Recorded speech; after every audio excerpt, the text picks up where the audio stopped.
Hey guys, welcome back again to the Light and Smoke podcast presented by Zeal Cigars, Cigar Soapbox, and of course coming to you live from beautiful Phoenix, Arizona in the Huddle Up Store studios. And this is a very special podcast because we're actually videoing this podcast and trying out some of the audio with it and everything else like that. So if you ever heard any of our podcasts or anything else like this will be the very first video drop that we dropped that we're doing all syncing simultaneously and everything else like that. So we're going to be looking at each other, we're talking to you and everything else like that in the midst of this. So hopefully we sound okay and everything's good. So this is going to be our very first test. So JB, how you feeling? I'm feeling good, bro. Good. If you guys don't know who I am, my name's Bradley. This is JB. We work at Zeal Cigars, and we're very excited to talk about the topic that we're going to talk about today. JB actually was in Vegas this past weekend, and you sent me a clip, right?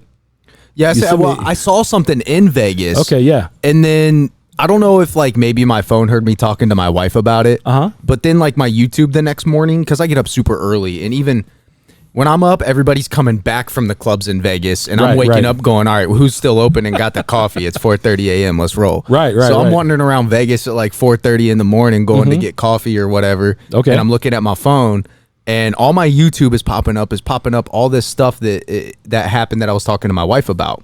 And a long story short, what it was I was woken up the first night we were in Vegas to one guy basically being yelled at by this chick and in the parking lot. And when I went to the balcony and looked out, it was one dude was yelling at these other 4 or 5 guys. And dude was pretty big, and they were all like me, little whitery dudes, just get small and skinny. Okay. And she's all yelling, telling this dude to go away, but he keeps going at him. And then eventually what happens is they push him into one of the cars, and then all those guys jump him. And then they all just start beating him up. Now, obviously, I have no context to why this is happening. Right. Maybe the guy deserved his butt kicked. I don't know the story. Right. But yeah, YouTube started putting up all these things that are happening in California, Chicago. Yep. That was the one that I sent you. Yeah. And other states too. I'll put the video up here so you can actually see what JB is talking about. And do me a favor and talk me through the video a little bit. What when you see what's happening right here with these, I guess these are teenagers, right? Yeah, I don't know if I'd put the whole video up, but you could definitely get an idea from a point of it. But from what I'm understanding, these kids are getting together in social media groups, and they're just basically just getting together and beating the shit out of people, man. Right. Robbing stores. The question that I came up with today, which kind of sparked the thought on this podcast and video in it for you guys, was are we going to get to a point where people are going to get so fed up with the blind eye that the government and the people that are supposed to help protect us are turning to this kind of stuff right now? Right now, as law-abiding citizens, people are afraid to intervene with this because ultimately you're the one that goes to prison for it. Right.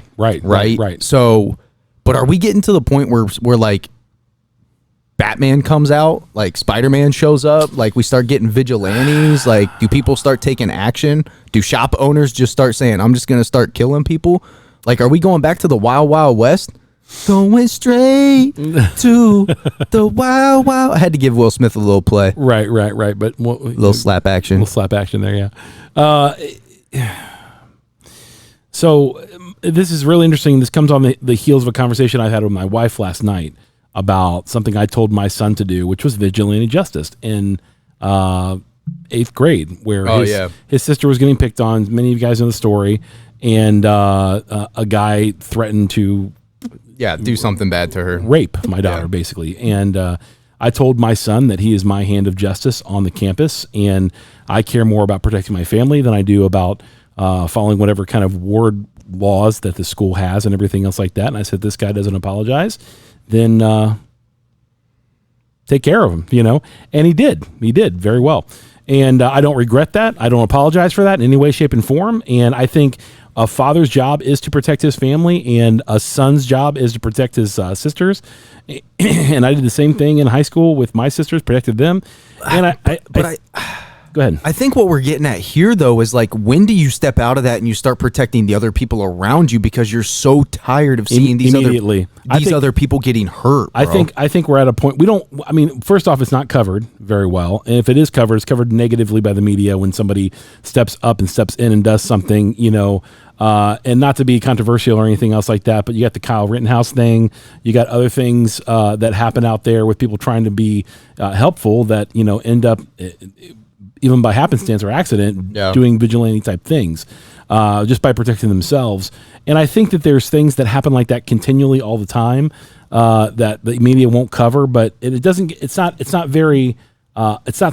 sexy sell, and it's not what the government or what people want at this point. People want to see all this kind of stuff, and they like drama. So when you see a bunch of teenagers beating somebody up, that's very dramatic, and nobody doing anything and people taking video of it is even more astounding. And I think one of the questions that we have here is, if you saw that, if you saw what we just showed you in the video, what would you do? Would you intervene? Would you walk away? What would you do at that point? And I think this comes on the heels of, we've got the heels of, we just came through the pandemic, and a lot of this stuff was happening during the pandemic. People trying to defend themselves, people disagreeing on masks, no masks, things like that. And what ends up happening is people politicize it when it's not a political issue. It's a safety issue. It really is a safety issue. It's a humanitarian issue at this point, right? 100%. And so when that happens, you have to really think to yourself, do I want this happening on my block? Do I want this happening in my city? Do I want this happening in my county? Do I want to, eventually people are going to get tired, and you have to do something about it. You can't just simply play games with, there's violent men only respect one thing, and that's violence back. You cannot be complimentary, you can't be diplomatic, and so on and so forth. So when someone's being violent towards you, the only thing, that's where physics comes into play, that an action creates an equal reaction. And when you don't have an equal reaction to that, violent men get away with murder, essentially, eventually. And I think that's one of the things that I'm really concerned about, is that more people aren't going, good men. When good men don't stand up and do anything, what happens? Evil prevails. Well, they're afraid to, right? Like if we walk outside right now, and actually this happened the other day. You were in a meeting with you were sitting in the lounge with somebody, and you were having a meeting. Okay. And I randomly just got up and walked out of the meeting, and I went outside.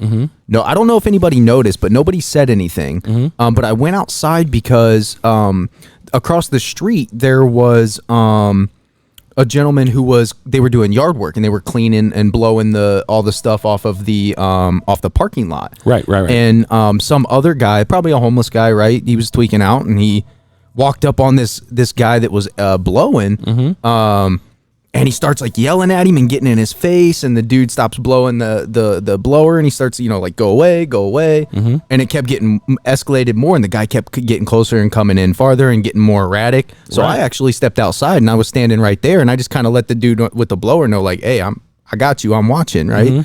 And then eventually that guy walks away and goes away. Right. Had I intervened though, and something did start happening, and let's say I go and I pull the guy off, or I hit the guy, or I kick the guy, whatever, that's beating up on the dude that's just trying to do his job. Right. That guy could probably sue me, and I could go to jail for that. Well, at least there would be a case that I would have to defend myself in. Right. And I think that's the hard part, is that we have to start risking that stuff anyways. I'll give you an example. Like when my wife and I were first married, we lived in an apartment on the east side of Cincinnati, and there was the craziest thing in the entire world. I was sitting there one Sunday afternoon, literally on the floor reading a book, and I hear scuffling outside in the parking lot. And what ends up happening is literally there's a girl fighting with her boyfriend, and he's trying to leave, gets in his car. She jumps on the hood of the car, holds on to the windshield wipers, and he's screaming down the parking lot. Dude, all I'm hearing in my head is Carrie Underwood. So I dug my keys into the side. And what was really fascinating about this is nothing stopped, and nothing would have stopped if I didn't get out on my balcony and yell profusely at him, "Hey, knock it off! Yeah, stop it! That's not the place for this." And both of them were shocked. They were shocked that somebody did something, and I was like, "Knock it off!" And they stopped and everything else like that. And what ended up happening, another girl comes out, and the two girls get in a fight, and I guess it's over this guy. And the two girls get in a fight. Later on, that girl who was assaulted by the other girl comes up to our apartment door, knocks on the door, ended up happening to be a neighbor of ours, and says, would you be willing to testify in court to what you said? And I'm like, absolutely, I will. She goes, well, it could be crazy because this guy's he's a known felon and everything like that, and this girl's got a rough past. I'm like, I don't care. I have no care about that. I really don't. I mean, if good men don't stand up and do something about that, then evil prevails. It just does. And so if evil is prevailing around you and you're allowing it to happen, well, then you're part of the problem. That's part of the problem. You have to do something. You have to say something. Now, there is times where you can't do anything, or you're with your family and you're like, if I intervene right now, I have kids and I can't do anything right now because my kids are around me. Yeah. And things like that. But more often than not, more people can do stuff. But you're right, because of the justice system and how it's set up and everything else like that, to be pro-criminal versus pro-good guy, obviously, it ends up really hurting us. It really hurts us. I mean, there's judges that are paid off and everything else like that. And but there's also times to be wise about it. Yeah. There's also times to be wise about it. This is a very well-known story. We told about this. We talk about it in the shop. I was hit in the back end with my Denali by a known gang member. And when I got out, I saw the tats. I knew exactly what gang he was in and everything else like that. And we were talking about it. My car had no damage. His car was totaled. My car's a truck, and he was driving like a compact. And at that point, I was like, I don't really need to do anything right here. And plus, I don't want the problem of having this guy or something like that, try to search me out because I had Zeal cigars on the back of my truck. And and there's certain times where you can absorb the pain of something like that. And my car was like scratched. My bumper was scratched. Literally, that's all it was. And I told him the guy, but I also didn't want the heat that would come with something like that. So, but there was nothing violent that he was threatening me with or anything like that. Actually, the guy was very apologetic. And literally, his boss came down later on and said, hey, thanks for, letting this guy off. And yeah, thanks for letting this guy off. And, he's fresh out of the pen. He's trying to get his life right. And, he works for me and stuff like that. So, as a result, there's a time to do that and to step up and stop it. But there's no evil to be stopped there. But I also didn't want the pain, the headache that would come dealing with certain people in that gang necessarily. So having a business, right down the street from where the accident happened. Yeah. No, it's getting interesting, man. Cause it's like, I've been saying this for years, and it's, people aren't, bad people aren't afraid of the repercussions of their actions. Yes. Law-abiding citizens and good people with moral compasses who actually, care about life and things like that, right? Value the life. Right. They do care. Right? So it makes it a lot harder because those people aren't afraid of the repercussions. So, and what are the repercussions right now? There are none. Yeah, there are no repercussions unless one of them gets caught or gets hit back and gets knocked out, right? Like there are no repercussions for their actions. So like say like DeSantis, for example. I'm only using him because he's kind of wild, right? Yeah. What if he in Florida says, hey, if groups of people start beating up people in Florida and there's valid proof that somebody came in and used some sort of defense mechanism to protect these people, you are amnestied. Yeah. You are protected. You are not going to go to jail for protecting somebody else from getting jumped. And there are certain laws like that. Like we have the castle law here in Phoenix, Arizona, or in Arizona in particular, that if somebody comes into your house and is threatening you with bodily harm, you have the right to defend yourself. But that's your home, though. Yeah. We're talking people in the middle of a grocery store. I understand that. What I'm saying, though, is that I think that there has to be laws provided, and we have to elect people that would say, if you're somebody who steps in to stop a crime, steps in to stop something like that, then you are, in some way, shape, and form protected from that. But I'm going to play the devil's advocate with you. Yeah, because then vigilante crime happens. So but then do you have fucking Batman coming? Did you have Batman coming out here and showing up in his freaking mech suit, just decking fools? You know what I mean? Well, I think you have a better chance of that happening now than regular citizens just saying, look, I mean, we need to police ourselves. That's the whole point of neighborhood watches. You need to police yourself. And just so you know, in my neighborhood in particular, there are my neighbor. I know all my neighbors, and I communicate with them very, very well. And there was a new neighbor who moved in up the street, a bunch of college kids, right? And they got a good house and everything, and but they drive very, very, very fast down our street. And so it's really weird being the old guy that yells at the young kids driving fast because I was the young guy at one point, right? sorry. But I think that needs to happen from time to time. And so at one point, those guys were flying down the street. My neighbor and I put our hands up and kind of stop and say, hey guys, just slow down a little bit. Slow down. Come on. And we got kids, and they were like, oh, okay. And so on and so forth. And we weren't picking a fight. We weren't trying to, slash your tires or throw nails in the road or anything else like that. It's not what you say. It's how you say it, right? Exactly. And they respected it and said, okay. So I think, and I've done that a couple times with several of them. So I think that's important when they know you're in the neighborhood and so on and so forth. And I've not had many people react poorly, although over time before I have had people react poorly to vigilante justice. What you would call vigilante justice, when I'm like, no, I'm sorry, this is not right, and I'm not going to let you do this, and so on and so forth. To where if somebody came in and tried stealing cigars and walking out, that would not happen. Right here, that just unless we just didn't see it. Yeah. But if someone's sneaky bastards slowly coming in here and grabbing it and walking out, no, I'm going to stop you. I'm going to use physical force to do so. But I think that there's a point where, in all honesty, you have to watch that. You have to watch somebody comes in and just grabs merchandise and takes it off your shelf and walks out, and you do nothing about it. That basically sets a tone for anybody else to come and do the exact same thing. And you've got to stop that. You absolutely do. I mean, look at it this way, right? Billion-dollar corporations are closing their doors and moving their business out of cities right now. 100%. Closing their billion-dollar companies. Target's the big one. Walmart. And Walmart as well, yeah. Walmart closed San Francisco. Whole Foods closed a San Francisco store. Walmart closed all their stores in Portland because they're taking more losses than they are making sales. Right, yeah. Why do you think so many people moved out of California? It wasn't just for the taxes, right? Am I wrong?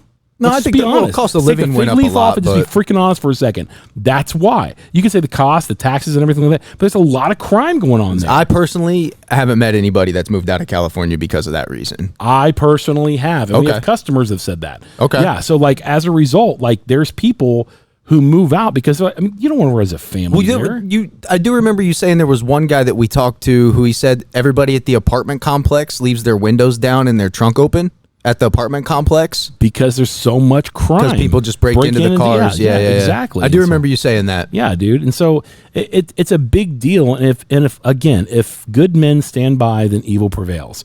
And so if you consider yourself a good man and you want justice and you want people to obey the laws and you obey the laws, well, then you have to, in some way, shape, and form, support those laws by enforcing them even yourself when nobody's there. I mean, this as a result. And I think what's going to happen is, now if people start doing that, here, I'll kick you a scenario. Now, if people start doing that and people start dying because of that, then you get the Wild Wild West. Well, you get the Wild Wild West. And you got a good guy. Eventually somebody's going to snap, bro. Right. And I think that's what you're seeing happen from time to time is people snap and they go, I mean, it's the, what's that movie that was like the kid dressed up as a superhero and he got a bunch of superheroes behind Kick-Ass. Oh, the movie Kick-Ass. Yeah, I vaguely remember that. Yeah, one. So it's an old movie, but some people will do that. Some people will start thinking that way. It's I want to patrol the streets, and this has been happening for years in other cities and so on and so forth, where neighborhoods just get together and they do neighborhood watch. They all walk together around. It happens in gangland infested places, and it's going to happen here more and more because in Phoenix, the biggest thing that we have is the cartel. We know we have the cartel here. We know the other cartel here, and I mean, I literally just heard it was on a video where I guess a couple guys from the cartel were driving down 51, had a Barrett 50 cal on the dash. Oh yeah, yeah, and what in the world? A Barrett 50 cal on the dash, and it was on video. So that's why we have to elect officials that are pro justice, pro law, pro police, so that we can make sure that we have safety here. We have to do that. And when you don't, you get an unsafe city. And Phoenix, quite frankly, I think if it's not number one, it's in the top 5 places for sex trafficking right now. Yeah. So that's why. And dude, Ohio is high on that list. 100%. Yeah. And so as a father of 2 girls, of 2 ladies, my youngest is 17 years old. She doesn't go out at night, not without her brother. She just doesn't, so if she wants, last night, or night before last, it was probably 10 o'clock at night. She's like, Dad, I'm starving. I'm like, well, there's food in the fridge. She's like, no, I want Taco Bell, like a good teenager. And my son just came home, and I'm like, Cam, go with her.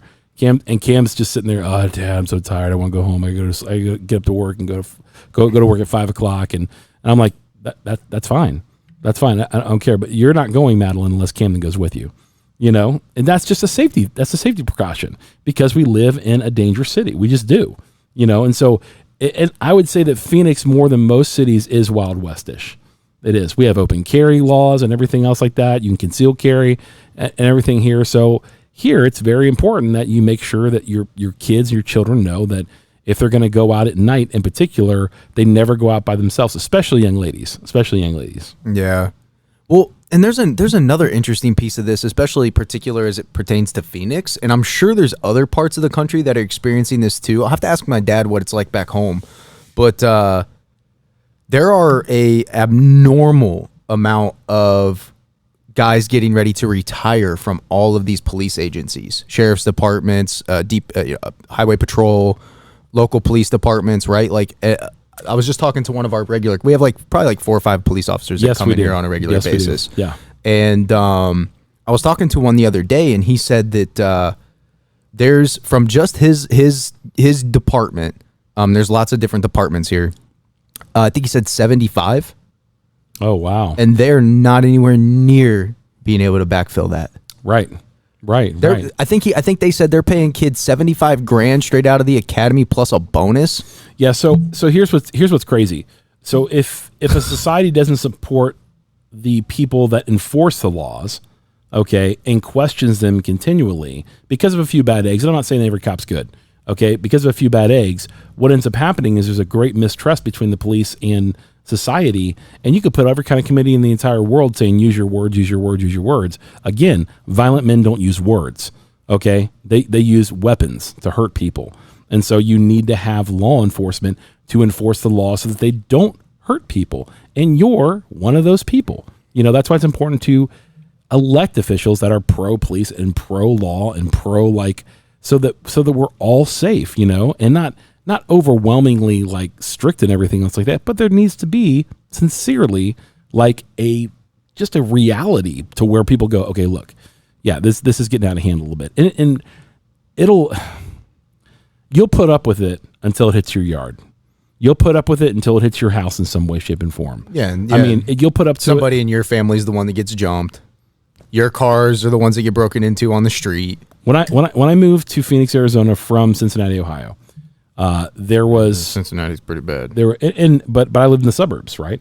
And so I live in the suburbs here. Not the whole time. You didn't live there the whole time. I lived in the city a little bit, but there's a great majority of my life. I grew up in the suburbs, and even in the city of Cincinnati, I didn't see much crime necessarily outside of where was Cincinnati Christian at in comparison to Cincinnati University? Oh, it was in Price Hill. It was a very bad part of town. Yeah, that's what I'm saying. You was there, bro. I know. I had to drive through the ghetto. To get to college. Yeah, 100%. Yeah, I know you were there. Yeah, I got mugged. I got mugged one time. What? Somebody jumped in my car and stuck something in my side, and I thought it was a gun. He thought it was a gun, and took me to behind this place called Union Terminal and stole my money, and then got a bunch of guys to come try to beat me up, and he happened to be standing out of my car, and I took off, and I tried to hit everybody on my way out. And I was 19 at the time. It was crazy. So but that's one of those things, and it does rock you, because I literally went from there to take an exam and ended up getting a D on the exam. Yeah, it's not like this stuff, and you just proved the point. This stuff isn't new. Yeah, but the problem is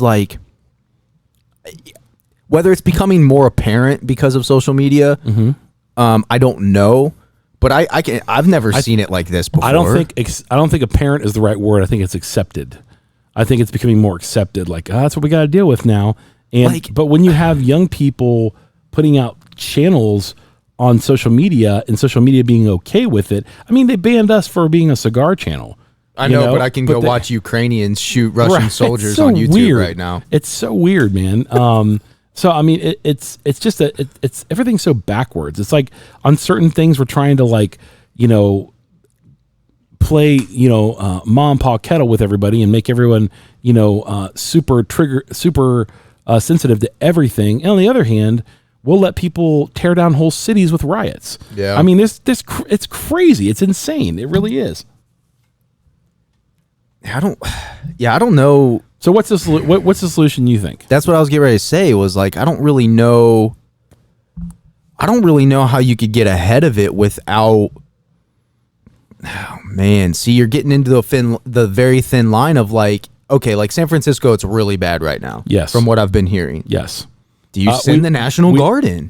No, dude, you can't send the military in, man. You can't. I mean, the minute the military steps into something, then it becomes a federal issue. Right. And you don't want a federal issue in a state. You just don't. I mean, that's why I think that, but how does the state take care of it? You look at the lawmakers in the state and you're like, that's why we have what we have. And so you have to elect better lawmakers. I mean, you have Gavin Newsom, who's so light on crime, it's ridiculous. I mean, Kamala Harris came from there, so everyone's light on crime and everything else like that. It's just, it's completely terrible for the people that are living there. And I'm not trying to be political with it. I'm just telling you the truth. And this. Whether you're a Democrat or Republican, that there's certain people that are elected officials that are very light on crime, if you would, and they put up with this kind of stuff. Well, I don't remember what the law was, but there was a law passed that if you don't steal anything above $1,500 worth of merchandise, then you can't be prosecuted. 900 or 900. It's even worse. Yeah, so $900. So what does that make people do? You just, that's you take a calculator with you and you walk out with less than $900. Right. That's exactly what you do, and nobody stops you. And then when people do start stopping you and security comes in, you go to jail. Exactly. The security has to worry about not touching. They try to get in front of them. You've seen these videos. They try to get in front of them, say, stop, please go put that merchandise back. You haven't paid for it. And then the guy with the camera's going, you can't do that. Right. 100%. You got to let him go. Yep. 100%. 100%. So what happens when somebody finally goes, I'm tired of seeing this shit happen? Maybe it's the owner of the business that keeps getting stolen from. Maybe it's like an Ace Hardware, right? Where it's not a big corporation owned, right? Right. And maybe the guy that owns the business comes and says, the next person that steals from me, I'm doing what I need to do. Yeah. Like at what point? How does that play out? Well, I think there's less lethal things that you can do. Pepper spray and everything. That's why I didn't specifically say. I said did what he had to do. And I think that would be the first step that you would do, and try to do everything you can to lock things down. And if it came to that, we would let nobody touch our cigars, and we would go. There's an easy solution, but we don't want that to happen, and we don't want anyone to ever deal with that. We want you to come in, look at the humidors, and see what you want. Yep. And any cigar manufacturer, I wonder what that's like for cigar manufacturers in those cities. Or not manufacturers, but cigar retailers in those cities, and what that's like. Well, for them. So and cigars aren't a big thing that people are going to go for, because they'd be going for the cash registers. Right, exactly. So, but I think that's important to recognize is, what are you going to do? Example. I won't go into a lot of details on this, but there was a riot happening over here on Cave Creek Road where we were, and where our cigar shop is. And protesters marching down the street and so on and so forth. The cops were out in full force. Was that the same time they tore up the Apple store in Scottsdale Fashion Square? Yeah. Yeah, I was working for Apple at that time. We actually all got sent home, and they boarded up our store for a week. Yeah, so it was kind of a unique thing. And but I remember asking the cop that they wouldn't pick up our mail. They wouldn't come down this route to pick up our mail. And we're not necessarily a bad part of town. That's right. They wouldn't come get the mail. But they told the post office, hey, there's this demonstration going on today, and we want to keep everyone safe. So as a result, we're not going to have you go pick up the mail. And so we literally had to take our mail to the, I'm preparing for the camera to flip. Okay. So what I did is, I brought down my son, and we guarded our store during that time, and we were okay. We were fine, And so as a result, but people also knew that, and we're in a niche industry. We're niche, so people aren't coming in here to steal PS3s and our PS5s and. I was like, wait, somebody still wants a 3, bro? Yeah. So you bring up another interesting point, though. Mm-hmm. Property versus protecting people. Because the conversation started around people getting jumped and protecting people, right? Right. Aren't there weird laws about protecting your property versus yourself? Like if somebody... I think that... Like at what point is them coming into your shop and taking stuff threatening to you? Like if somebody just walked in and told you, I'm going to take this stuff... It's under $900 and then I'm going to leave. Call your insurance company. And then you say, no, you're not. You pick that ass up and you throw them out. Mm-hmm. Are you in trouble for that? Because technically your life wasn't threatened directly. It doesn't matter. But my livelihood is, so my life is. See, that's what I was saying. Yeah. So I'm not going to put up with that, and nobody else will, and so on and so forth. But this isn't going to happen with us. It's happening in other places right now. I'm not saying I think it will start happening here soon, though. Well, then we lock the doors because the homelessness and stuff is so bad. It's a case by case thing. So how bad would it be that we have to lock the door and get like an automatic lock where we let people in one by one and we vet them so they can come in and get their cigars? So I was thinking that a few minutes ago when I was like, well, there are a couple solutions, and I did see a Target where every single item was behind a sliding glass door behind lock and key. But and we could do that with our humidors. Well, for sure, but we're small, right? How does a Walmart, what do? You hire somebody to be in each aisleway or walk around to take care of everybody to unlock stuff? Do you do what you said? Do you only let 3 or 4 people in at a time with a personal shopper? Do you say, sorry, you got to order your stuff online, you can only pick it up? You got to schedule an appointment to shop in the store with a security guard? Like, see, that's I think that the thing that you're asking is, when are Americans going to be so frustrated their freedoms are taken away? Bingo. That they step up and actually do something. I think the time is now for you to do that, in whatever way that you need to, where you are, so that criminals recognize that you're not going to be a victim. Okay, and when criminals recognize that you won't be a victim, hey, by the way, when you do that, some of you will, including myself and JB, will be victims at some point. But if you don't lay down and let the criminals reign, well, then you win because you're giving them pushback, and criminals don't want pushback. They want the easiest thing to do. They do, and we know this from. That's why we have dogs. Like, people won't break into houses that have dogs. Typically, they go to another house because it's easier to bypass an alarm than a dog. So like that's important to recognize that they want the easy way out. So if you don't make it easy for them, well, then you win. You just win. What state was it where they were just talking about where they started using these robots? Is that New York? I don't know. What do you think? What do you think about them doing that stuff? What do you mean using robots? Give me an example. What do you mean? What are they doing with robots? I don't remember what I don't remember, so I'm not going to speak 100% on it because I don't want to say anything I don't remember reading it exactly. Okay. But if I remember, they're like little patrol bots that can basically they just start going nuts when they encounter stuff, or like maybe they sent one in and it arrested somebody or something recently. I don't remember. I'd have to look it up, but there was something that just happened. If they don't respect the law, they don't respect police officers. They're never going to respect a robot. So it doesn't matter what happens at that point. And if you damage a robot and everything else like that, then it becomes really that's the iRobot stuff. And I don't know about that, but that freaks me out. I think I don't like it. Yeah, we don't need that. We need people to be genuinely good people and step up and say, no, I'm not going to let crime happen. I'm not going to let this happen on my watch. And all of us are on watch. All of us have to be on watch. If you're not on watch, and if you're not doing something that is contributing to the betterment of human flourishing in our society, then you're against it.